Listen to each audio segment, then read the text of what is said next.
dream, time like a stream carries our burdens away.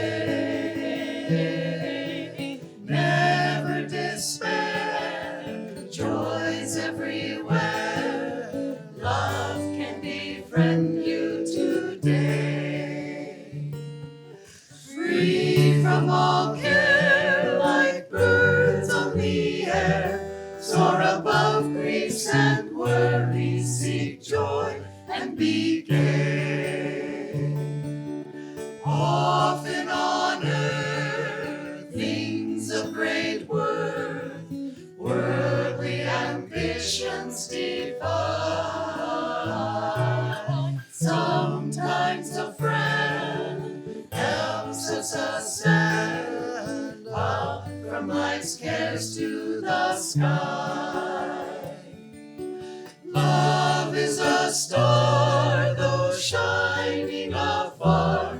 It can guide us and help us toward light to draw nigh. Love is a star, though shining afar. It can guide us and help us toward light to draw nigh.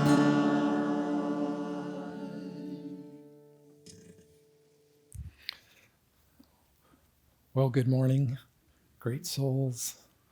My name's Brian, if you don't know me, and this is Aaron, and we're pleased to be able to give service, share this teachings with you this morning. I'm going to start us with a reading from Rays of the One Light, which is commentaries on the Bible and the Bhagavad Gita. This is week 6, the importance of soul receptivity. Truth is one and eternal. Realize oneness with it in your deathless self within. The following commentary is based on the teachings of Paramhansa Yogananda.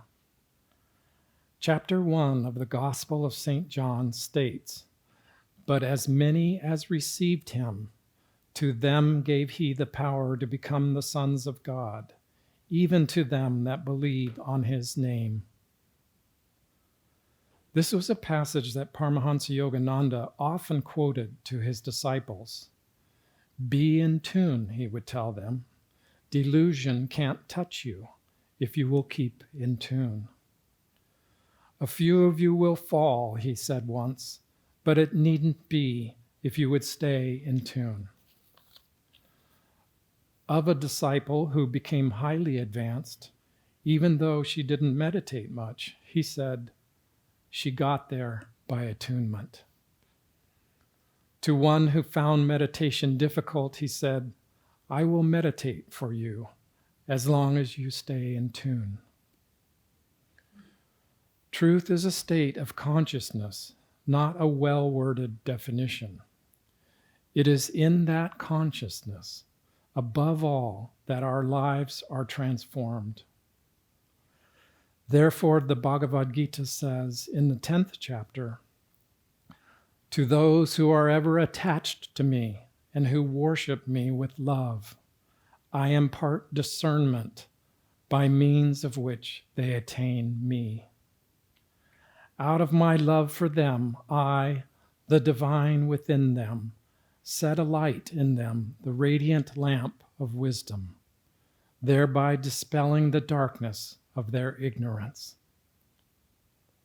Thus, through Holy Scripture, God has spoken to mankind. Om, Om, Om.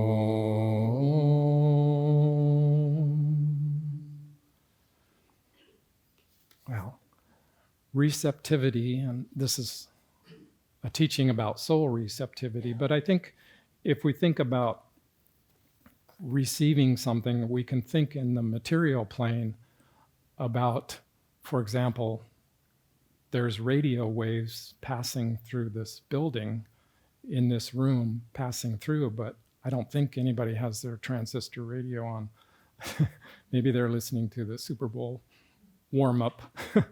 But we need to have some way to receive those rays. And, later today, this is Super Bowl Sunday, so later today, there's an estimated 130 to 200 million adults who are going to tune in to the Super Bowl.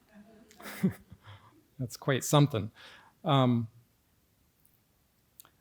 soul receptivity, when I think of receiving, I tend to think of it as a passive thing, as in I'm receiving a gift from someone. But attunement, which is what Yogananda is talking about here, attunement is not passive. Attunement requires self-effort. We really need to put out an energy, and the type of energy isn't like a transistor radio. It isn't something physical. It comes, as we will hopefully get to, from the heart, from the openness of our hearts. Swami said that Yogananda, when he spoke publicly and when he spoke to students, particularly newer students, he would talk a lot about philosophy and the philosophy of Raja Yoga and the practices, energization exercises. He would even talk about kriya without teaching it yet, but talk about the power of kriya. And yet with his disciples, he pretty much only talked about attunement.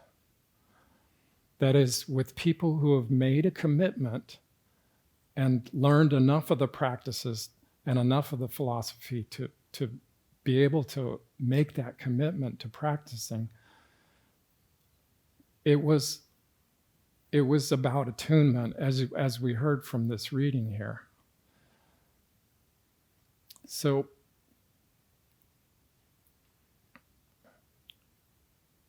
attunement is a very powerful tool for us in our journey to making it back to God and merging back into God. It's so powerful that even people who tangentially have contact with a self-realized master can absorb the vibrations to some extent of that master. Those who were in the crowds that saw Jesus, maybe not even heard him speak, but just saw him, just that vibration of him. That was a great blessing for those people that got to be able to do that. Swami told a story about some people from Ananda who were at a filling station getting their gas filled in their car. And the gas station attendant was an older man. And he noticed this picture of Yogananda on the dashboard of the car. And he got all excited and he said, "Where did you get that picture?" And the Ananda folks said, "Well, we're students of this person." And he said, "I used to be a gas station attendant at the foot of Mount Washington at a gas station in Los Angeles. And I know this man. I never spoke to him, but he would come, sometimes he was driven, and he would come and fill up his gas. I would fill up this gas for him." And he said, that made such a difference to my life. It improved my life so much, even though he never spoke to him. And he said, "I've never forgotten him. Thank you for telling me who he was."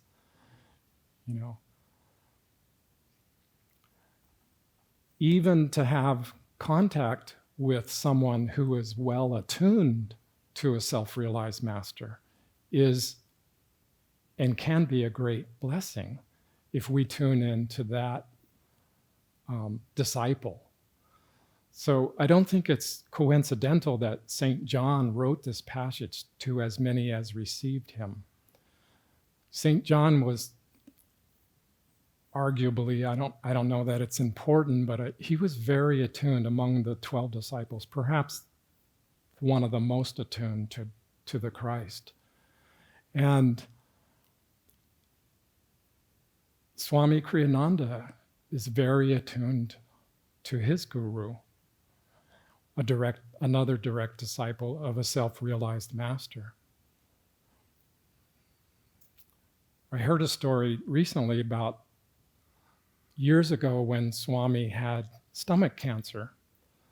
A lot of people at Ananda were asked to pray for him, and they prayed for him.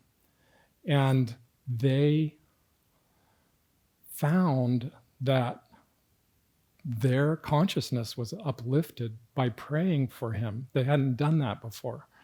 And they had listened to him speak at talks and classes and had a lot of exposure to him, but they hadn't prayed for Swami in that way. And they found that their consciousness was uplifted and that they were attuned to his consciousness in a way that they hadn't felt before.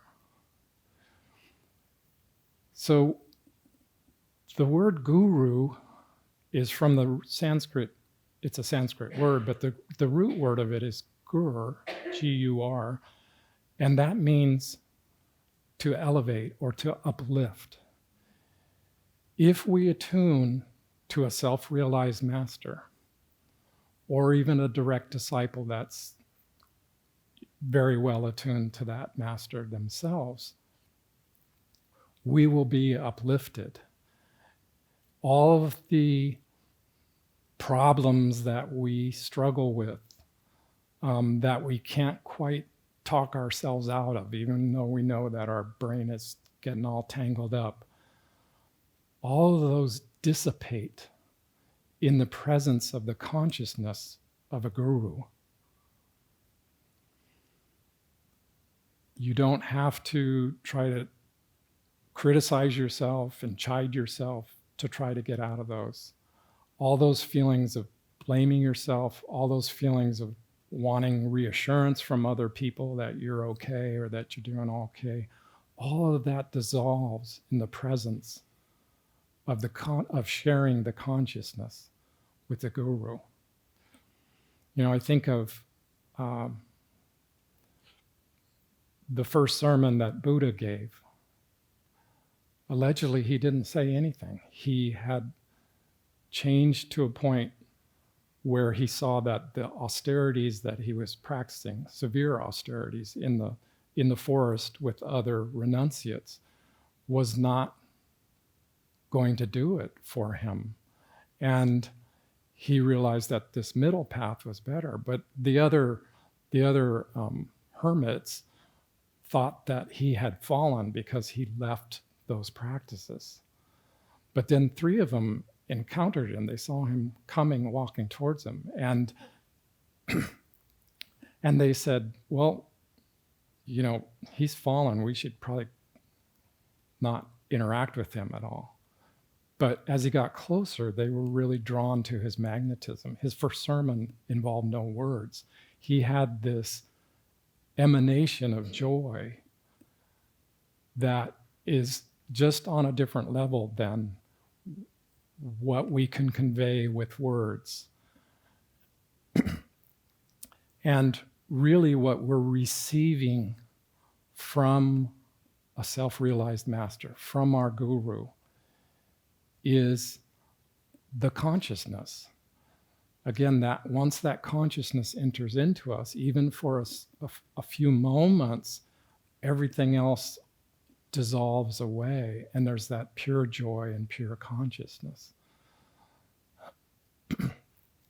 In the general Western Christian culture, we call this the grace of God.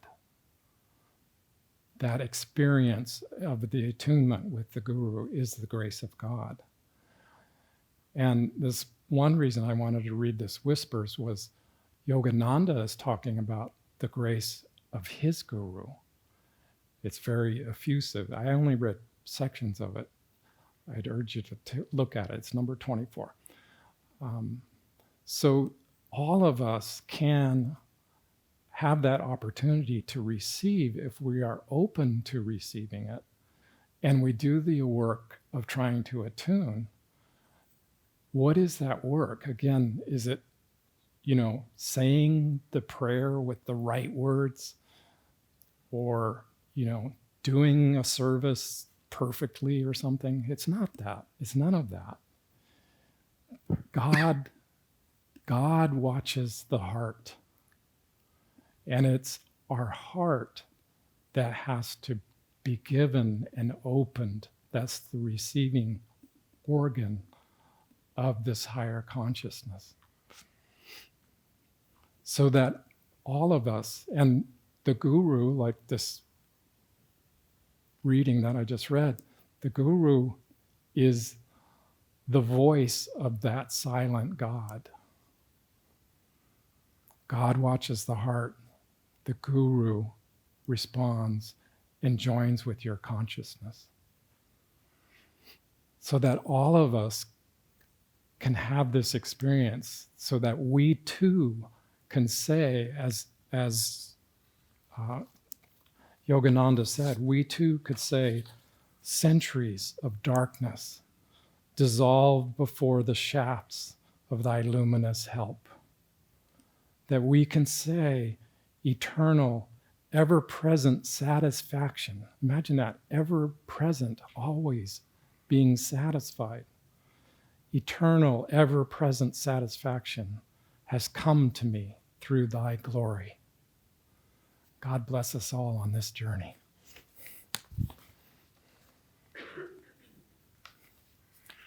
Thanks, Brian.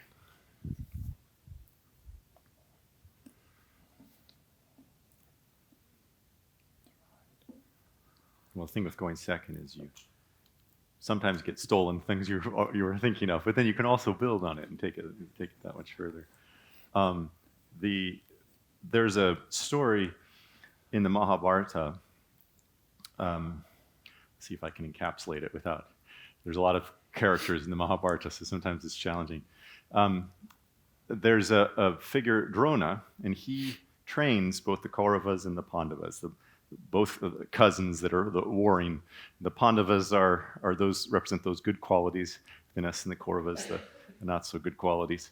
And he trains both of them, and he's their guru from the aspect that he's training them how to be warriors. And he's the master of battle, and that's why he's their guru. And Arjuna was the best at archery.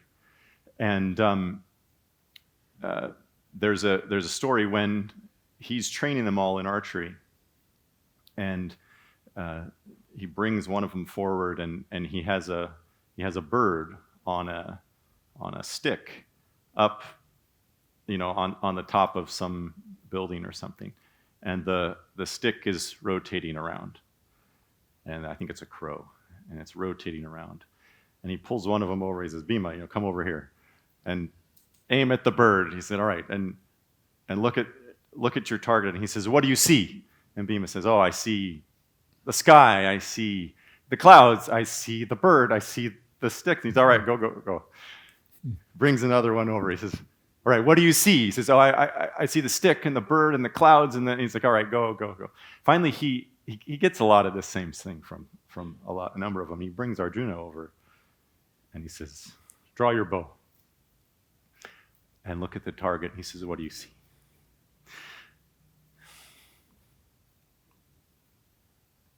And Arjuna says, "I see the eye of the bird." And he says, "What else? What else do you see?" He says, "I see nothing else, just the eye of the bird." He says, let go your arrow. It just goes right through the eye of the bird. And it's a beautiful story. I actually wasn't planning on telling it, but that shows the level of attunement that he had to his craft that was more than just tuning in. It's more like the radio is a wonderful story. It's a wonderful analogy. And because we talk about receiving and then attunement, and they seem to be somewhat different. But when you look at a radio, the thing you're tuning on your car, for instance, because I think that's the only place where we have radios anymore, is a receiver. And all the radio waves, they're spectrums of light, they're oscillating at different frequencies. So, faster or slower oscillation. And as you turn your radio dial to tune into it, you're changing the receiver to match up to that different frequency of oscillation so that you're able to catch that signal or that signal or that signal that's coming at a slightly different oscillation.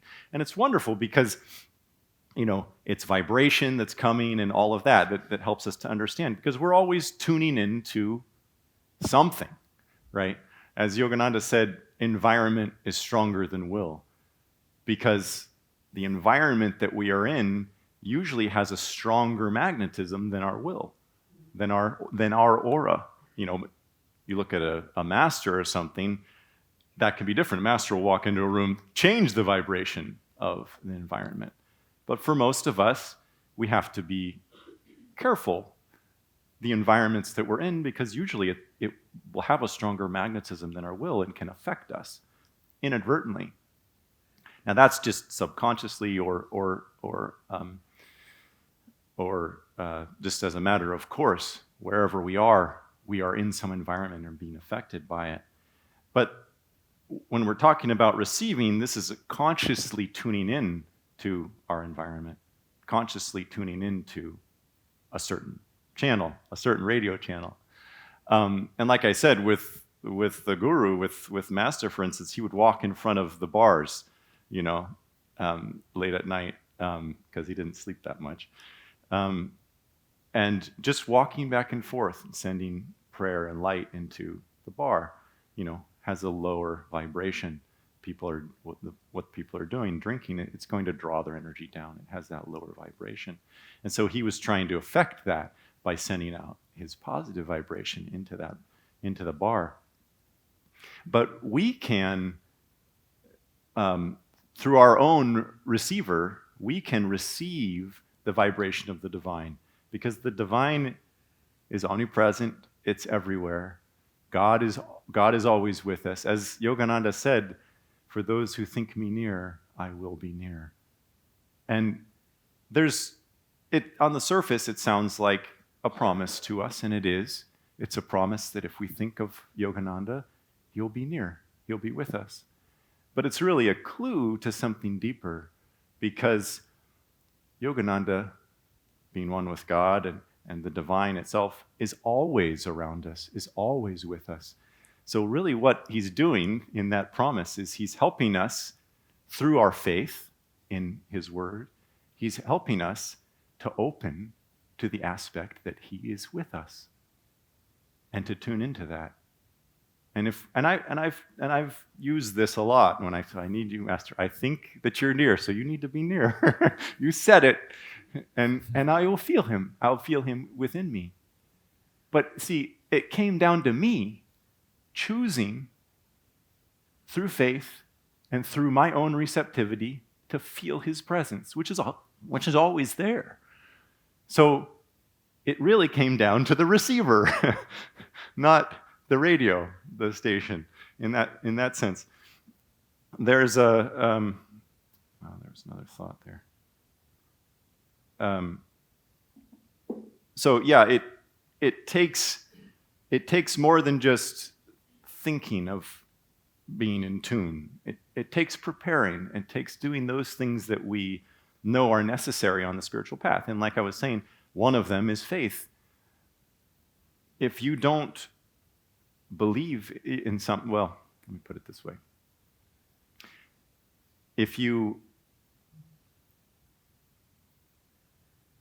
believe in somebody and their energy and their what they're going to do, you'll be able to have faith in them. And through our understanding of God and Guru within our lives and the vibration that they have, the faith that we have in that helps us to be receptive and helps us to be more in tune. But if we don't have that faith, if we don't believe in God as strongly, or we don't believe in Master in our lives, and don't have that faith, it's a lot harder to tune in. It's a lot harder to tune into anything if we don't believe in it. So faith is a strong part of all of this. Just like that aspect when I was saying, Master said, of those who think me near, I will be near. If you go, well, I don't know if that's true or not, it's going to be really hard to receive the blessing of that. There's in Autobiography of a Yogi, there's a line in there that I've been thinking about a lot lately. It keeps coming to my mind, where Yogananda says, whoever utters the name of Babaji with reverence attains an instant spiritual blessing. Isn't that wonderful? Attains an instant spiritual blessing, but with reverence. There's a key there. I looked up reverence because I have a vague understanding of what reverence is, but I wanted to make sure I had some clarity around it. And what I found was a profound, awe-filled respect and love for God. And I think we could put there humility as well. But that's the key. It's if we come to Babaji and say his name in that way, that's what draws that spiritual blessing. So it comes down to us preparing ourselves, coming to God in the right spirit, with the right attitude, being a good receiver, in other words, that can tune our dial, find, in the radios, they're kind of digital now, they just click from point 1 to point 2 to point. But really, our receiver is more analog. We can get a real fine-tuned understanding. And the more we tune in, the finer we can tune our station to the divine, to our guru.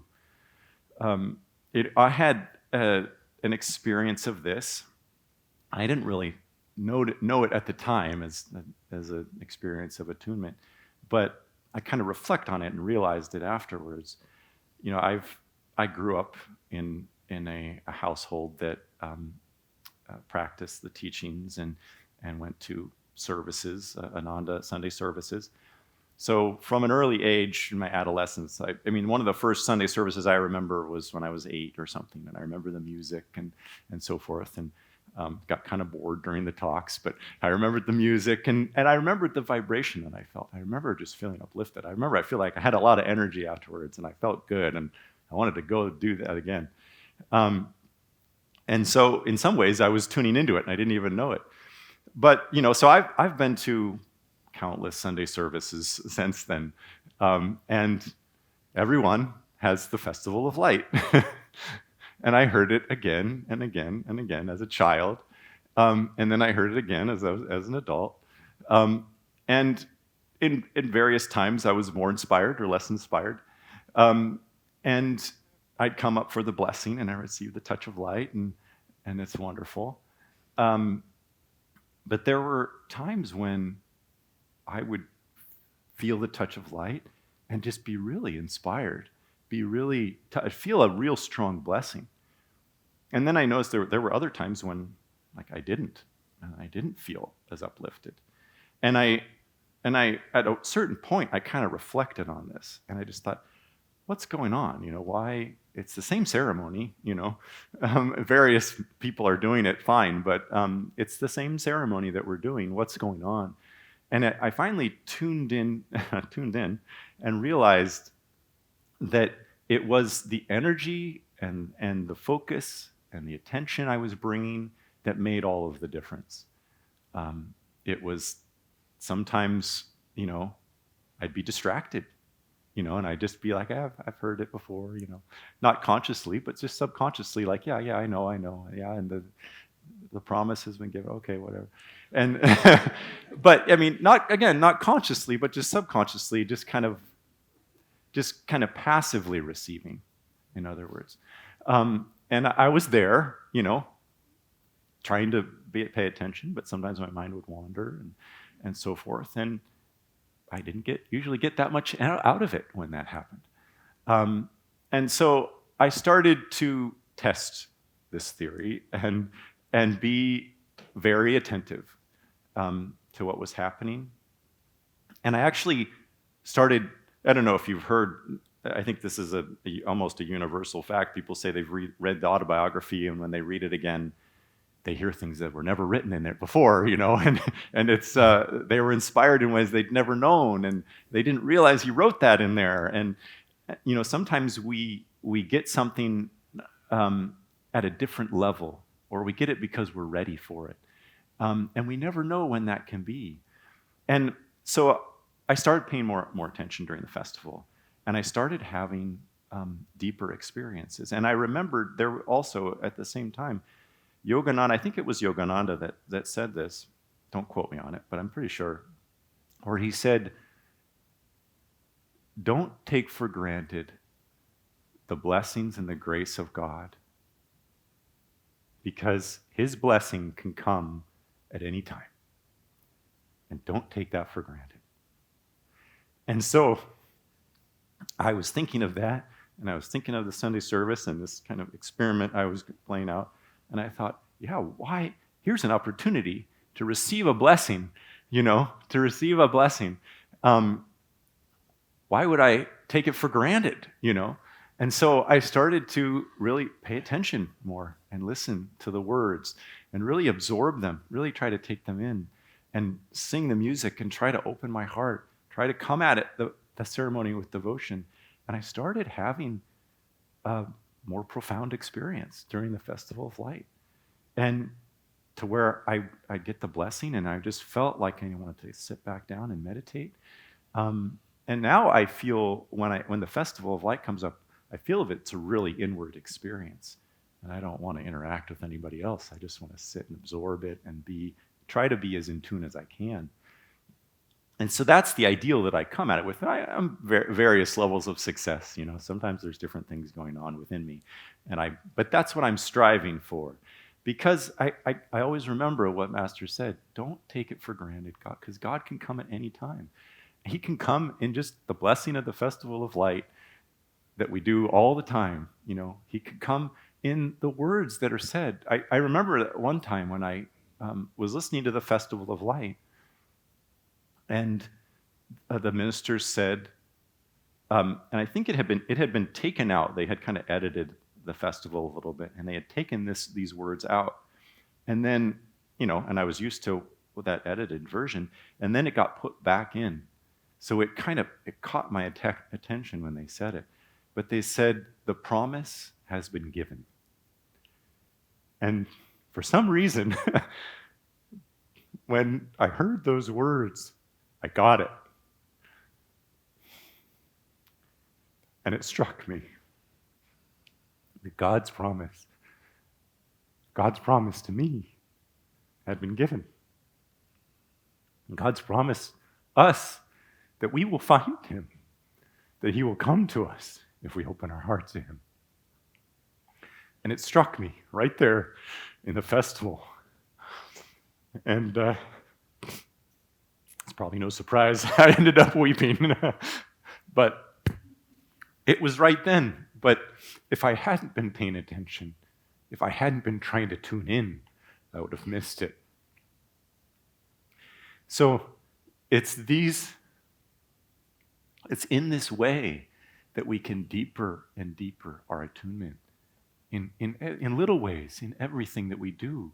If we ask God to come to us, if we tune into how is God coming to me now in this thing that I'm doing, it's no accident that the affirmation work was paired with this reading today, because it's wonderful in the meditation that we do. It's easy to tune in, right? That's what we're doing. We're tuning into God. But we also need to, as Yogananda said, practice God's presence in the cold light of day, in the work that we do.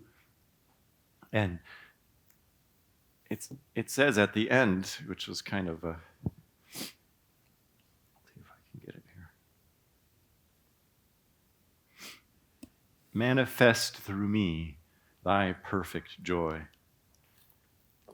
in the work that we're doing, if we're constantly asking God to manifest through us thy perfect joy, then we're trying to receive that joy and we're trying to tune in to whatever we're doing with that joy. That's the real attunement that comes. But again, it takes energy. It takes focus.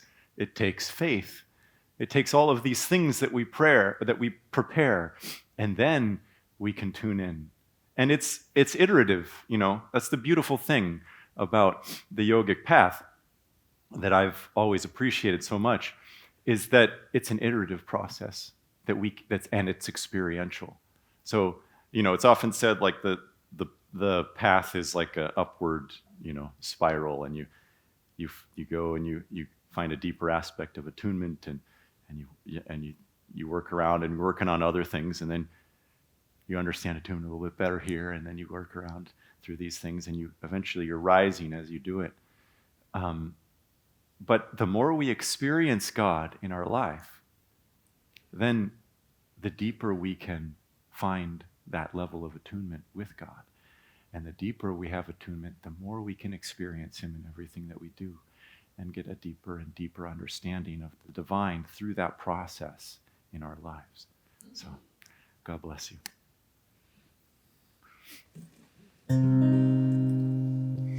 I've heard your flute high on a cloud. Your call I can't resist. Oh, let me come and play with you. We'll scatter music with the dew and sound the morning mist. I've heard you piping on a hill, all else I've set aside. Oh, let us dance the mountain peaks. We'll skip with breezes on the creeks and soar the valleys wide.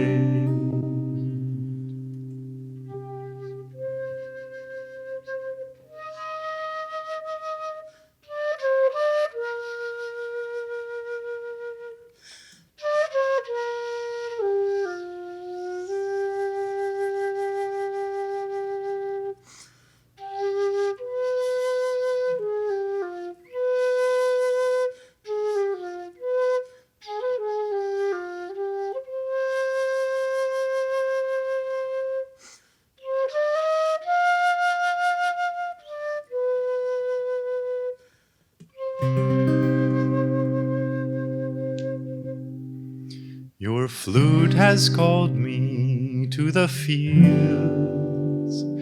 Now I've no place to live. Don't send me back, rejected friend. Whatever I call mine must end.